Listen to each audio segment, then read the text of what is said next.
में एक चर वाले रैखिक समीकरण के बारे में जानेंगे।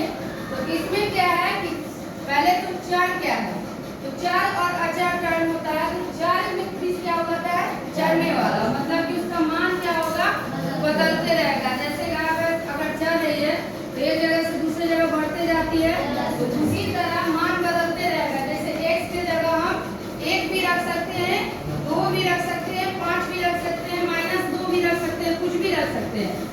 तो वो क्या कहलाएगा, चर।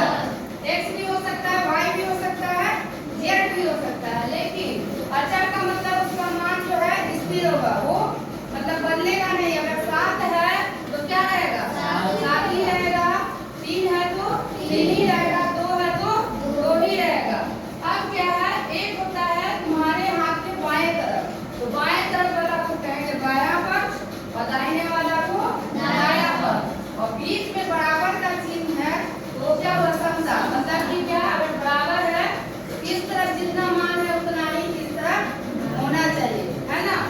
अब क्या है, जब दायां पक्ष बायां पक्ष दोनों मिलकर क्या कहलाएगा, समीकरण। तो एक चर वाला रैखिक समीकरण किसको कहेंगे, एक चर।